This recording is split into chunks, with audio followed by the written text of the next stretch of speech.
संत श्रोमणी आचार्य भगवान गुरुदेव श्री विद्यासागर जी महाराज की जय। पूज्य आचार्य श्री समय सागर जी महाराज की जय। बोले निर्यापक श्रवण मुंशी वीर सागर जी महाराज की। तो चलिए चलते हैं प्रैक्टिकल समाधान के सत्र की ओर और महाराज जी के चरणों में निवेदन करते हैं कि हमारी शंकाओं का समाधान करें। अपन किसकी शंकाओं का क्या समाधान कर सकते हैं? समाधान करने वाले जानते कौन होते हैं?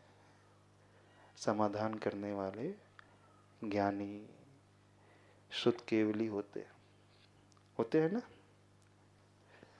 वो बहुत महान ज्ञानी होते हैं, उनका ज्ञान अपरंपार होता है। अपन किसी की शंका का कुछ समाधान कर ही कहाँ पाएंगे, क्योंकि अपन स्वयं अज्ञानी हैं।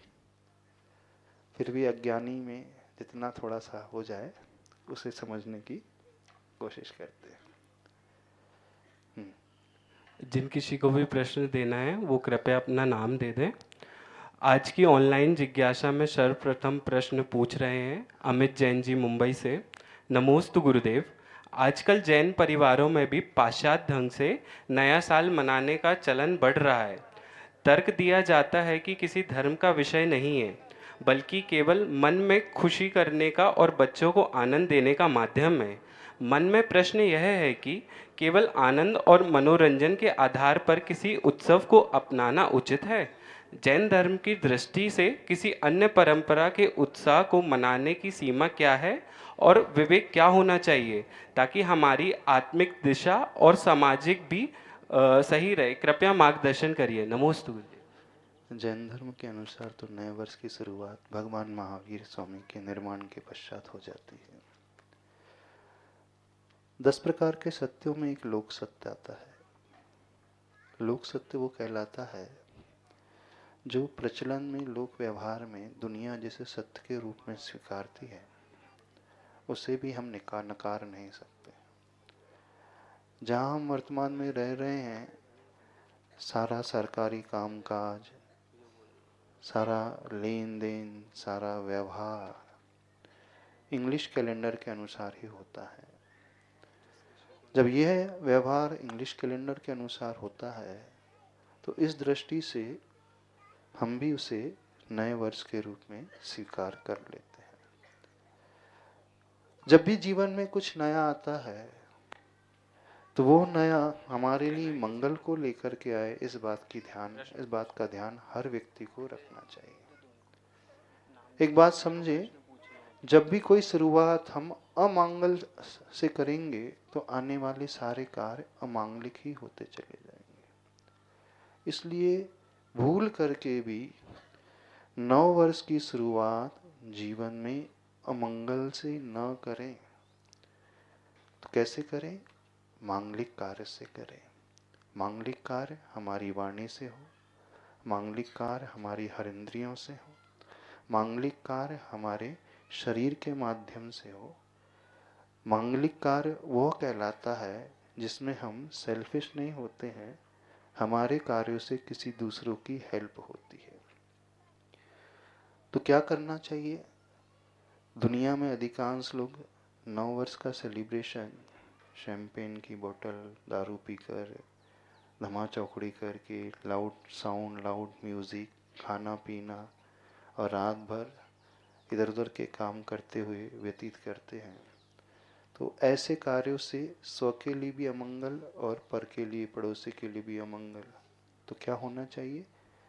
नव वर्ष का प्रारंभ जो है किसी ऐसे गरीब को ऊपर उठा करके, किसी विद्यार्थी को ज्ञान का दान देकर, किसी बीमार को स्वस्थता का दान देकर, किसी अनाथ को सनाथपने का दान देकर, किसी के दुख को हर करके उसके चेहरे पे मुस्कुराहट लाना, ये पुरुषार्थ यदि हम कर पाए तो सबसे अच्छा होगा। और ये कैसे होता है? जब हम अपने जीवन में किसी एक योग्य आदर्श से उस ऊर्जा को लेकर के शुरुआत करते हैं। तो नए वर्ष में शुरुआत गुरु के पास जाकर के और प्रभु के पास जाकर के होना चाहिए। दो चीजें होती हैं। एक तो जब विदाई होती है तो वह भी मंगलाचरण माना जाता है, अंतिम मंगलाचरण। और जब आगवानी होती है तो वह आदि मंगलाचरण माना जाता है। हमारे शास्त्रों में 3 प्रकार के मंगलाचरण आते हैं, आदि, मध्य और अंत मंगलाचरण। तो आदि मंगलाचरण, नववर्ष की शुरुआत बहुत अच्छी हो, हम सेल्फिश ना हो, कृतज्ञ ना हो, कृतज्ञता का गुण हमारे भीतर हो, तो बीते हुए वर्ष में जो उपलब्धि हमने पाई है, जो हमारे द्वारा अच्छा हुआ है, उसके लिए हम उपकार का भाव उन लोगों के प्रति लेकर के आए, यानी विदाई में उन लोगों को याद करते हुए उनके प्रति थैंक्स का, धन्यवाद का भाव लाना, ये अंतिम मंगलाचरण। यहाँ से कृतज्ञता का विकास होता है, कृतज्ञता से हमारा आत्म विकास होता है, आने वाला समय अच्छे से व्यतीत हो, उसलिए आदि मंगलाचरण बहुत अच्छा हो। तो आदि मंगलाचरण में नमस्कार होता है, समर्पण का भाव होता है, झुकने का भाव होता है। तो समर्पण, झुकने के भाव की प्रदर्शितता कैसे होती है? जब हम प्रभु की उस ऊर्जा को लें, गुरु की उस ऊर्जा को लें, तो नव वर्ष की शुरुआत प्रभु के अभिषेक से, शांति धारा से, गुरु के पाद प्रक्षालन से। और एक विशेष बात अवश्य याद रखें, जब भी कुछ नयापन घटित होता है तो हम एक नया संकल्प लेते हैं। तो न्यू ईयर रिजोल्यूशन हर व्यक्ति अवश्य ले कि इस आने वाले समय में मैं अपनी एक कमी को अवश्य त्यागूंगा, अपनी एक बुराई को अवश्य त्यागूंगा। जो भी आपकी बुराई है, तुरंत गुस्सा आता है तो ये संकल्प कि गुस्से के क्षणों में कम से कम मैं 2 मिनट वेट करूंगा, उसके बाद मैं रिएक्ट करूंगा। अहंकार का भाव आता है तो मैं उसे कम करने की कोशिश करूंगा। मैं सिर्फ अपने सुविधाओं के लिए जीता हूं तो नहीं, मैं किसी की हेल्प करके आगे बढ़ने की कोशिश करूंगा। तो जो भी आपकी बुराई है, और सबसे बड़ी बुराई आज वर्तमान में बहुत ज़्यादा ओवर यूज मोबाइल का हो रहा है। तो एक संकल्प, न्यू ईयर रिजोल्यूशन ये होना चाहिए कि आने वाले 2026 में हम डेली एटलीस्ट 1 घंटे मोबाइल का यूज़ कम करेंगे। इतना आपने कर लिया तो अपने शरीर के लिए भी स्वास्थ्य का लाभ होगा, मन के लिए भी स्वास्थ्य लाभ होगा, ब्रेन के लिए भी, इस परिवार के लिए भी, सबके लिए स्वास्थ्य लाभ हो जाएगा। और वातावरण बहुत अच्छा बनेगा, संबंध बहुत अच्छा बनेगा, क्योंकि सारी बीमारियों की, सारी परेशानियों की जड़ जो है आज वर्तमान में मोबाइल हो रही है। तो इस नए वर्ष में हर व्यक्ति ये संकल्प ले कि मैं एटलीस्ट 1 घंटा तो उस मोबाइल यूज से अपने आप को दूर रखूंगा, और रात को सोने के पूर्व 1 घंटे पूर्व मोबाइल स्विच ऑफ करूंगा, और उठने के एटलीस्ट 3 घंटे तक मोबाइल को छूंगा भी नहीं। और जब भोजन कर रहा हूँ, फैमिली के साथ हूँ, उस समय मेरी दूरी मोबाइल से बनी रहेगी। तो आपके रिलेशनशिप्स, आपका ब्रेन, आपके इमोशंस, आपका शरीर और आपकी फाइनेंशियल सिचुएशन सब बहुत अच्छी रहेगी। तो ये न्यू ईयर रिजोल्यूशन, नए वर्ष का संकल्प हर व्यक्ति को लेना चाहिए। नमोस्तु महाराज जी। अगला प्रश्न भी महाराज जी ये न्यू ईयर रेजोल्यूशन के इर्द गिर्द ही है। रिया जैन उदयपुर से पूछ रही हैं, नव वर्ष आते ही लोग रेजोल्यूशन लेते हैं, जैसे कि जल्दी उठना, क्रोध कम करना, जाप बढ़ाना, लेकिन अक्सर ये संकल्प कुछ दिनों में टूट जाता है। मन में प्रश्न यह है कि क्या संकल्प लेने का तरीका ही गलत है, और जैन धर्म में संकल्प को मन, वाणी और व्यवहार में कैसे जोड़ा जाए ताकि नए साल वास्तविक में नया बन जाए, ना कि सिर्फ तारीख बदल जाए। कृपया समाधान बताइए। नमोस्तु। कितनों के साथ है समस्या, जब भी नियम लेते तो टूट जाता है, बहुतों के साथ। ये ऐसा इसलिए होता है कि वो नियम हम अपने मन ही मन ले लेते हैं, चुपचाप ले लेते हैं। इसलिए नियम हमेशा गुरु के साक्षी पूर्वक, गुरु के चरणों में, गुरु से निवेदन करके लेना चाहिए। गुरु के सामने लिया हुआ नियम, संकल्प, रेजोल्यूशन बहुत अच्छे से पलता है। इन केस यदि ऐसी सिचुएशन आने लगे, परिस्थिति प्रतिकूल हो जाए और दोष लगता है, तो उसका सेल्फ पनिशमेंट, कठोर वारा स्वयं लेने की आदत डालें। मान लीजिए आपने नियम लिया गुटखा नहीं खाएंगे, आपने नियम लिया है कि हम मोबाइल 3 घंटे कम कर देंगे यूज करना, और आप उससे तोड़ रहे हैं, तो अपनी प्रिय वस्तु का त्याग सेल्फ पनिशमेंट के लिए होना चाहिए। तो क्या नियम हो जाए? यदि हमारा नियम टूटता है अथवा दोष लगता है तो अगले दिन हम नमक का सेवन नहीं करेंगे। फिर देखना चमत्कार आपके जीवन में कैसे घटित होता है। तो सेल्फ पनिशमेंट देना सीखो, और कठोर से कठोर सेल्फ पनिशमेंट लेना सीखो। तीसरी बात, जब भी हम कोई संकल्प लेते हैं तो अपने कल्याण के लिए, भले के लिए लेते हैं।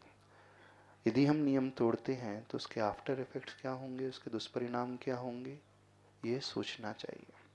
दुष्परिणाम को यदि हम पहले से सोच लेते हैं तो हम उस शिथिलता से बच पाएंगे।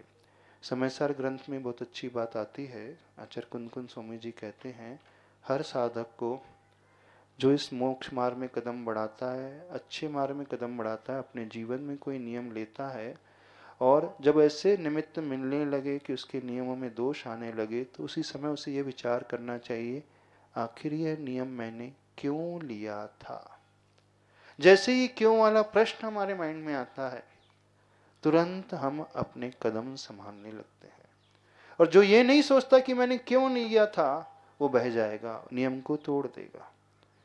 तो देखना, हर व्यक्ति उस क्षण को स्मृति में अवश्य रखे और पर्पस को याद रखे कि मैंने क्यों लिया था। दिखावे के लिए नियम लेते हो क्या आप लोग?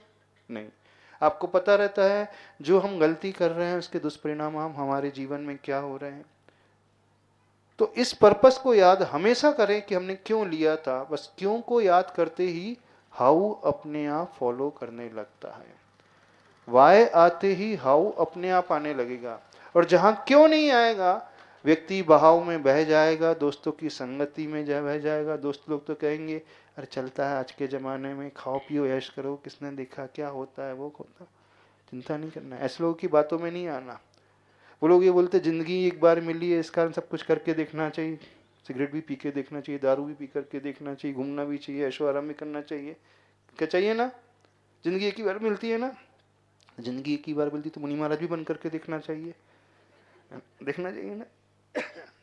अच्छे कठोर नियम लेकर के भी देखना चाहिए। जिंदगी एक बार मिली है तो किसी के लिए जी करके भी देखना चाहिए, किसी के लिए कुछ कर करके भी देखना चाहिए। कुल मिलाकर के ये बात अवश्य सोचें, यदि हम अपने नियमों को तोड़ते हैं तो उसका इफेक्ट न केवल हम पर पड़ता है बल्कि हमारी सराउंडिंग पे भी पड़ता है, आसपास के लोगों पर भी पड़ता है। हमारा विश्वास यानी दूसरों का विश्वास हमारे ऊपर से उठने लगता है और स्वयं का विश्वास भी स्वयं से टूटने लगता है। तो इस सोच को यदि लेकर के आप नियम लोगे और जब ऐसी परिस्थिति होगी तो आप दृढ़ता से उसे पालन कर पाओगे। तो नियम हमेशा, रिजोल्यूशन हमेशा गुरु की साक्षी पूर्वक ले, तो वो भय भी बना रहता है और उनका आदर सम्मान भी बना रहता है। भगवान के सामने अथवा एकांत में लिए हुए नियम जो इसलिए टूट जाते हैं, मन एक का एक कोना कहता है किसी को तो पता ही नहीं है, और टूट जाएगा तो हम एक माला फेर लेंगे। तो आप स्वयं से प्रायश्चित ले लेते हो, आप ले लेते हो ना। हाँ, बीमार पड़ने पे स्वयं से गोली लेते हो, बीमार तो डॉक्टर को दिखाते हो।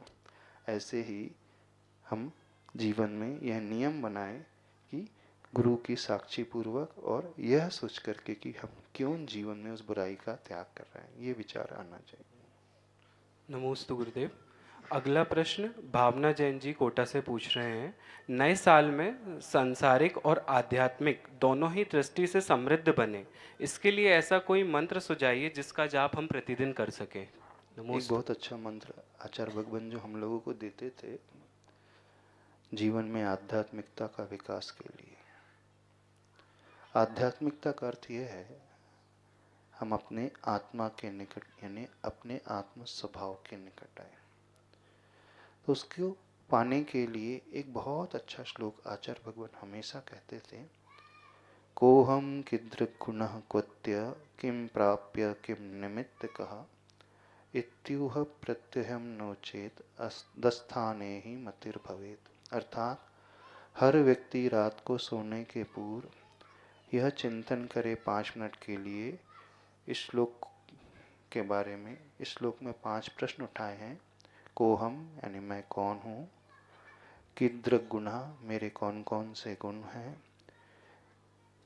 किम प्राप्य मुझे जीवन में क्या पाना है, क्वत्य मैं कहाँ से आया हूँ, और किम निमित्त का किस रास्ते पे चल करके मैं उसे पा पाऊंगा। जो व्यक्ति ऐसा बार बार नहीं सोचता है वह अपने लक्ष्य से हमेशा भटक जाता है और उसका पतन हो जाता है। तो हर व्यक्ति को रात को सोने के पूर्व अपने जीवन के बारे में, अपने बारे में सोचना चाहिए। आखिर मैं हूँ कौन, क्या मुझे ज़िंदगी में करना है, कैसे करना है, क्यों करना है, और मैं कहाँ से आया हूँ। जीवन लेना, जन्म लेना और मर जाना तो सबके साथ हो जाता है। जब यह सोच भीतर पैदा हो जाएगी तो संसार में जीने की सही सोच भी अपने आप ही पैदा हो जाएगी। उसकी दृष्टि अपने आप बदल जाएगी, सांसारिक व्यवहार अपने आप बदल जाएगा। और जहाँ सांसारिक व्यवहार बदलेगा तो समृद्धि सांसारिक भी अपने आप ही आने लगेगी। अर्थात जब दूसरों से हमारे संबंध अच्छे हो जाएंगे तो मनमुटाव अपने आप कम होने लगेंगे, दुनिया हमें अपने आप लाइक करने लगेगी। और इस सोच से हम अपना कंट्रोल अपने ऊपर रखेंगे तो टेंशन तनाव से हम अपने आप बचे रहेंगे। बड़ा शांत स्वभाव, बड़ा अच्छा स्वभाव हो जाएगा, सबको लेकर के चलने वाला स्वभाव हो जाएगा। और जो व्यक्ति बड़ा शांत नेचर का होता है, तनाव से रहित होता है, उसी समय हम क्रिएटिव होते हैं, कुछ नया सृजन कर सकते हैं, कुछ अच्छा सोच सकते हैं। चाहे बिजनेस करना हो, चाहे पढ़ाई की बात करना हो, चाहे लौकिक क्षेत्र में कोई भी अच्छा कार्य करना हो, अच्छे सजेशन हमें तभी उत्पन्न होते हैं जब हम मेंटली बहुत रेस्ट रहते हैं, अच्छे मूड में रहते हैं, तनाव से रहित होते हैं। तो हमारी सारी ऊर्जा कुछ अच्छा क्रिएट करने के लिए हमेशा तैयार हो जाती है।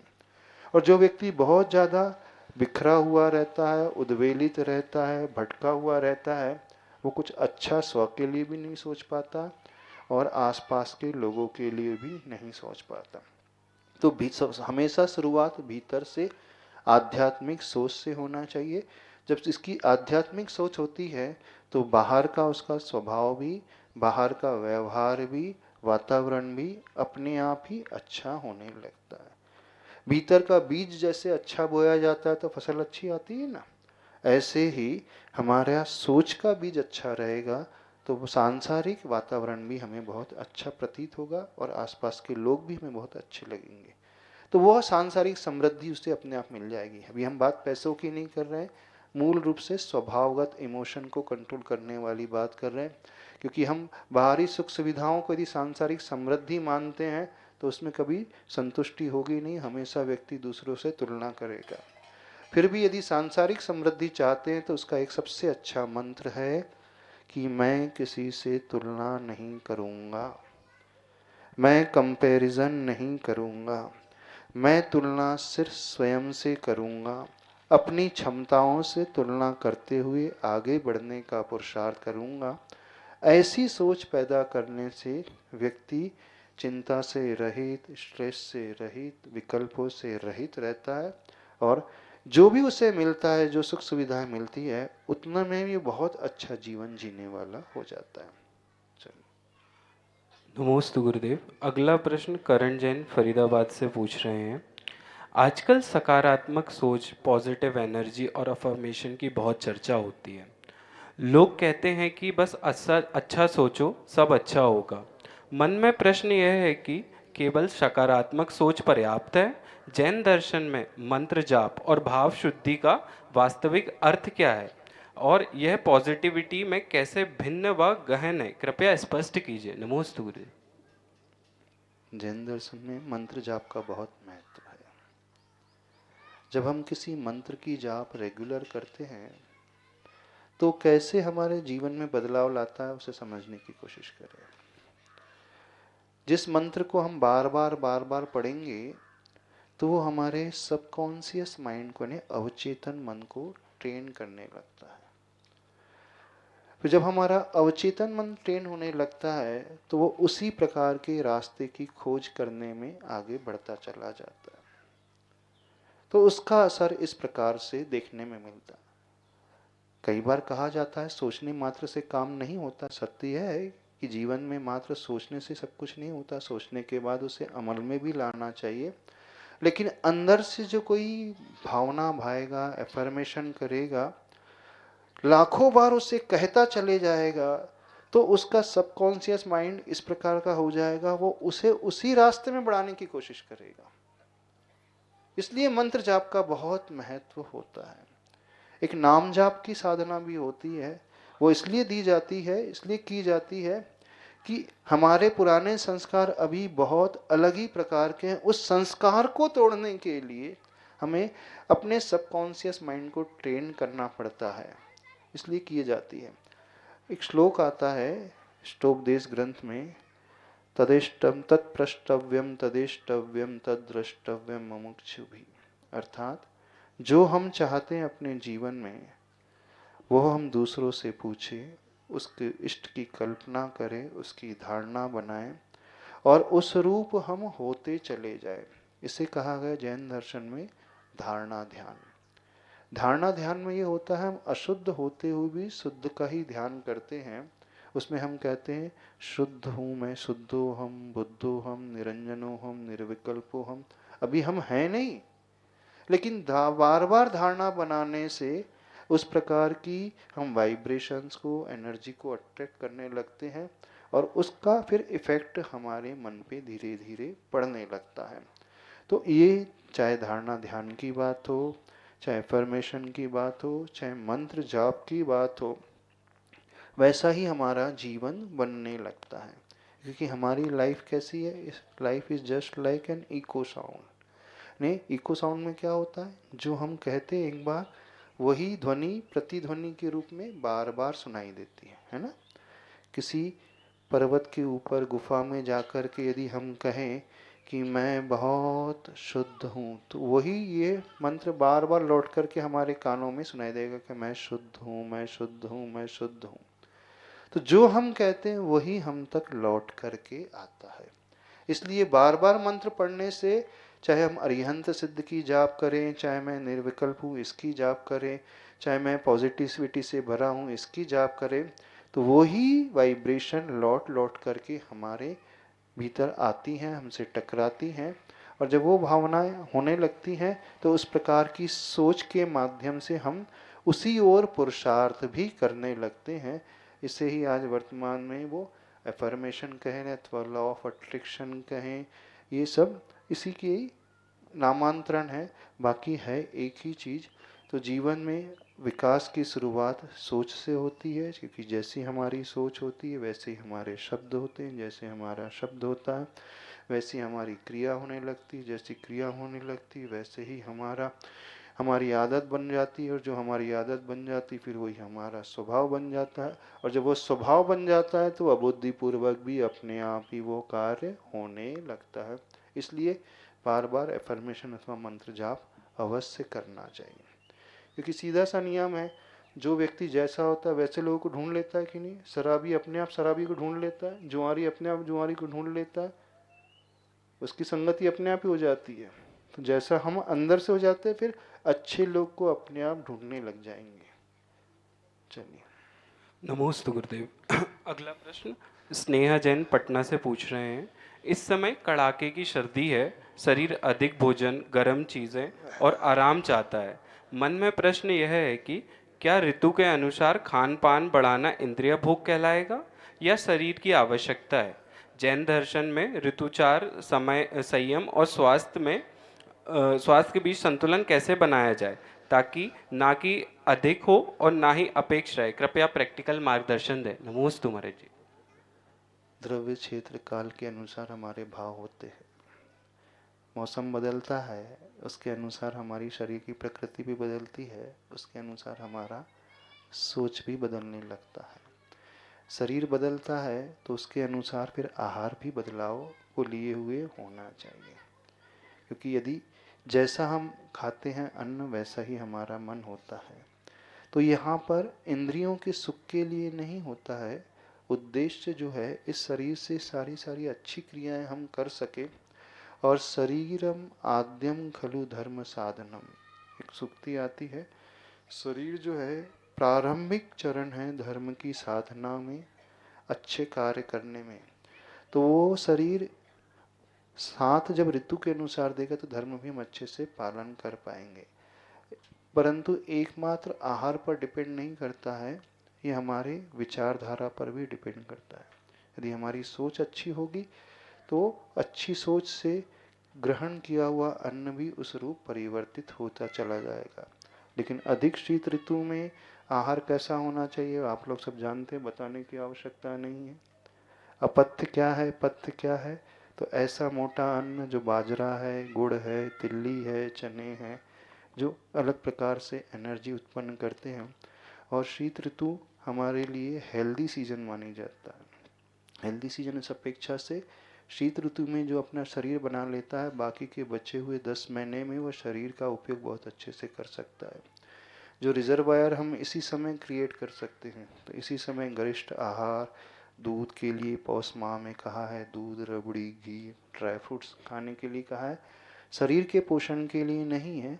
यह रिजर्वायर वर्ष भर चल सके इस अपेक्षा से, धर्म कर सके इस अपेक्षा से, रचना इंद्री की पुष्टि को न ध्यान में रखते हुए, धार्मिक साधना को ध्यान में रखते हुए गरिष्ठ आहार शीत ऋतु में दूध का आहार, घी का आहार, ड्राई फ्रूट का आहार, बाजरा का, तिल्ली का मोटा आहार इस ऋतु में कहा गया है। बाकी आप गांव वाले समझदार हो शहर वालों से ज़्यादा। चलिए, आप लोगों को कोई डाउट नहीं है? कौन भैया? हाँ हाँ हाँ, पूछा।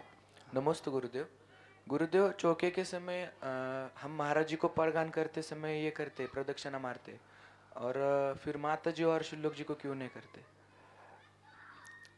नमस्ते। गुरु पंच परमेष्टि अथवा नौ देवता की ही पूजा होती है। नौ देवताओं में पंच परमेष्टि में कौन कौन आते हैं? अरिहंत, सिद्ध, आचार, उपाध्याय और साधु। आचार, उपाध्याय और साधु की ही नवदा भक्ति की जाती है। जो इस श्रेणी में आते हैं उन्हीं की नवदा भक्ति, यानी दिगंबर जो मुनिराज होते हैं उनकी नवदा भक्ति की जाती है। और नवदा भक्ति में एक भक्ति होती है उनकी प्रदक्षिणा पूर्वक उनका पड़गाहन करना। गुरु और दिगंबर गुरु जो होते हैं 28 मूलगुणधारी होते हैं, पांचों पापों के त्यागी होते हैं। जिन्होंने परिग्रह का संपूर्ण त्याग कर दिया है वो ही अपने आत्मा तक पूर्ण रूप से पहुंच सकते हैं, निर्विकल्प हो सकते हैं, अपनी इच्छाओं को जी सकते हैं।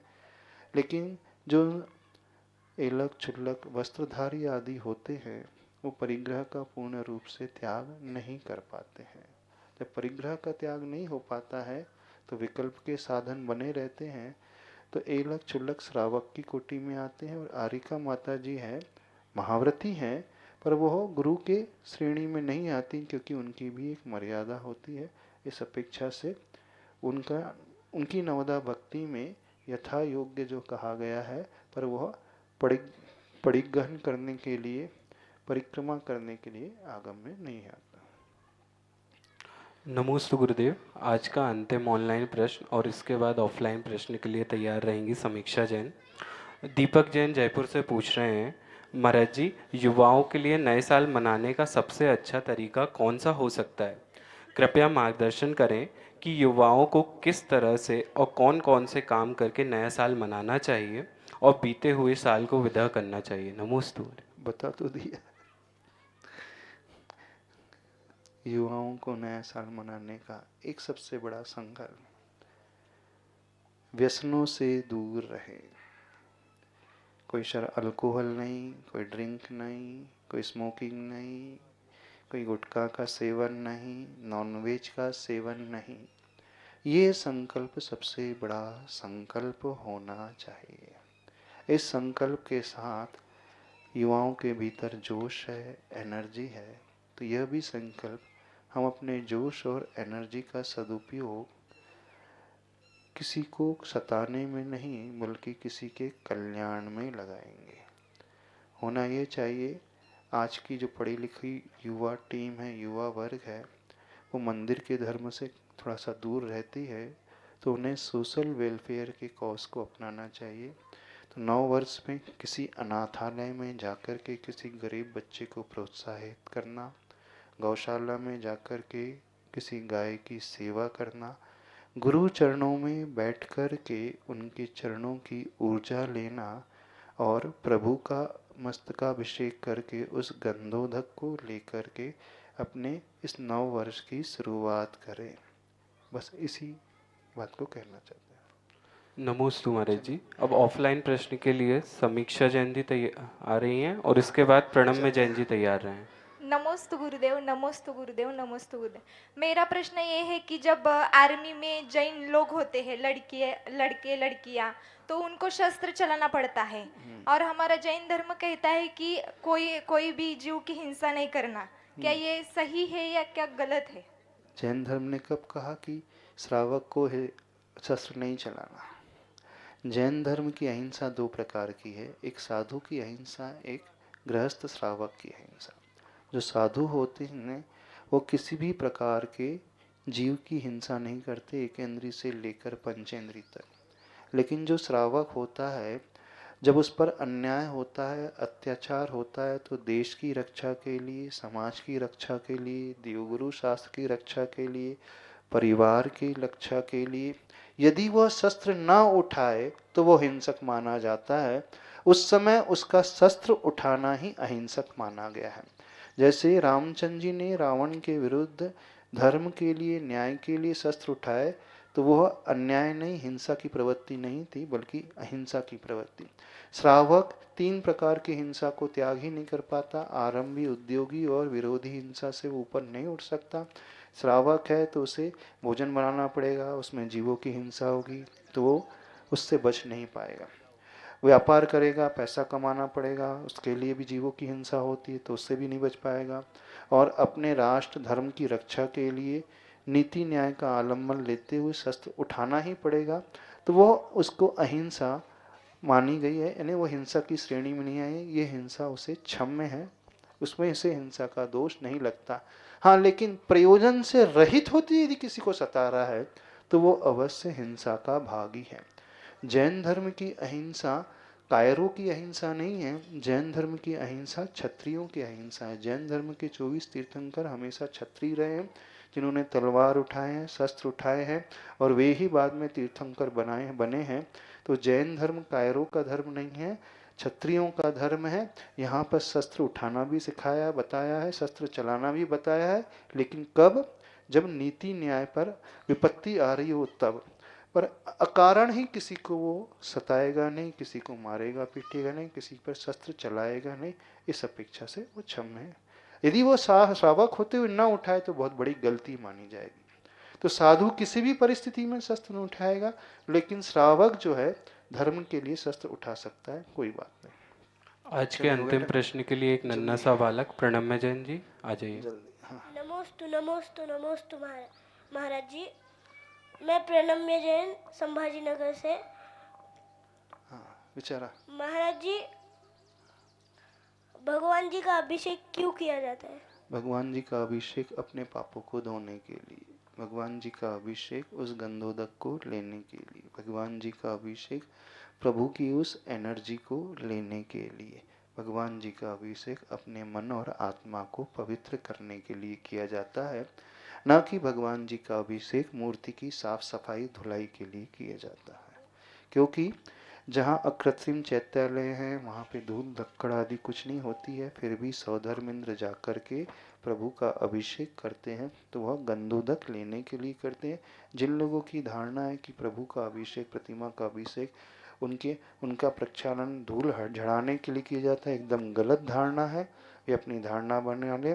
कर्म प्रबंध निगड़े, कर्म प्रबंधों से, कर्म रूपी बेड़ियों से जो बंधा हुआ है, फिर भी वह अभिषेक क्यों करता है? स्वी कलमश गणोन्मथ नाय देव, अपने स्वयं के कलमश यानी पापों को धोने के लिए श्रावक प्रभु का अभिषेक करता है। जैन धर्म की विशेषता है, अभिषेक प्रभु की प्रतिमा का होता है और साफ पवित्र वह अभिषेक करने वाला श्रावक हो जाता है, जिसका मन और आत्मा पवित्र हो जाती है। देवादिदेव श्री महावीर। हाँ, बोलो जल्दी। नमस्ते महाराज। अगर मुनि दीक्षा के बाद समाधि मिलती है मुनि को, तो कौन से भाव में उनको मोक्ष मिलता है? उसी भाव में यदि समाधि अच्छे से हो जाए तो 2-3 भाव अथवा 7-8 भाव में नियम से मुक्ति हो जाती है, मोक्ष मिलता है। हाँ। अच्छा, नमस्ते महाराज। कब बनना मुनि? बनेंगे 2-3 भाव में। 2-3 भाव में, इस भाव में नहीं बनना। और एक थी हाँ। अगर मतलब भगवान को मतलब ऐसा अंदर से हमें दिखे कि वो भगवान के जिधर भगवान बैठते हैं वो कोई तो ऐसा आदमी बैठा है और ऐसा लगता है वो उठ जाएंगे और हमें डर लगता है। ये हमारी मन की धारणा, कुछ नहीं होता। भगवान के पास जाकर के सब निर्भय हो जाते हैं। संश्रमणी आचार्य गुरुदेव श्री विद्यासागर जी महाराज के जिनवाणी के ज्ञान से सुझे लोक लोक सौवाणी मस्तक धर्म सदा दे तो हे जिनवाणी भारती तो हे जपो जो तेरी शरण आ गए सो पावे सब। 31 दिसंबर को